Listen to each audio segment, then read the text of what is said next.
안녕하세요. 명광재 변호사입니다.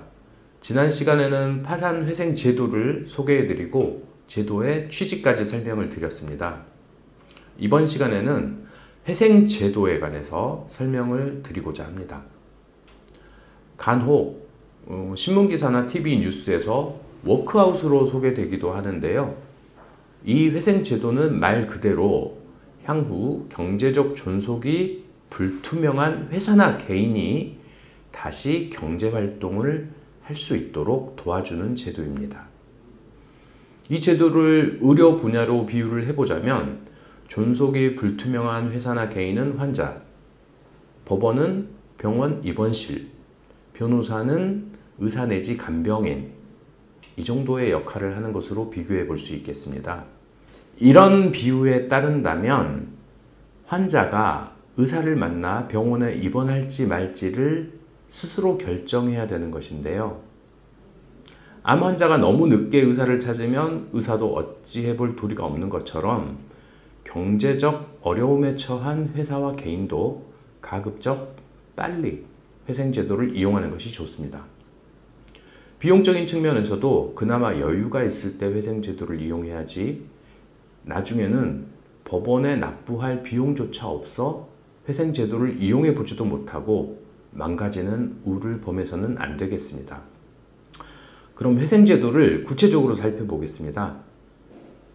법원은 어떤 회사와 개인에게 회생의 기회를 줄까요? 살아날 가망성이 보여야 하고 살려주는 것이 채권자들에게도 이익인 경우, 그리고 회생제도를 악용하는 사정이 보이지 않아야 회생의 기회를 부여합니다. 법원이 회생의 기회를 부여하면 어떤 점이 좋을까요? 채권자들의 독촉과 집행에 시달리던 채무자는 포괄적 금지명령을 받음으로써 각종 강제집행, 가압류, 가처분, 경매 절차에서 당분간 벗어날 수 있게 됩니다. 그것만으로도 채무자는 경제적 상황을 개선시키는 데 집중할 수 있는 여건을 부여받게 되는 것입니다. 그렇다면 회생 절차가 성공적으로 마무리되려면 어떻게 해야 할까요? 먼저 회생 계획을 수립해야 합니다. 이러한 회생 계획은 현실적이어야 하고 채권자들에게도 채무자가 현재 도산하는 것보다 이익이 되어야 합니다. 성공적으로 회생 절차가 진행되기 위해서는 무엇보다도 채무자의 회생 계획을 본 채권자들로부터 동의를 얻어야 하는 점이 가장 중요합니다. 따라서 회생 절차가 진행 중인 동안 대표자 개인의 이익을 추구하거나 채권자로부터 거부감을 살 수 있는 행위는 지양하고 백의종군의 자세로 성실하게 절차에 임하는 자세가 필요한 것입니다. 마지막으로 회생 절차는 어떻게 마무리될까요?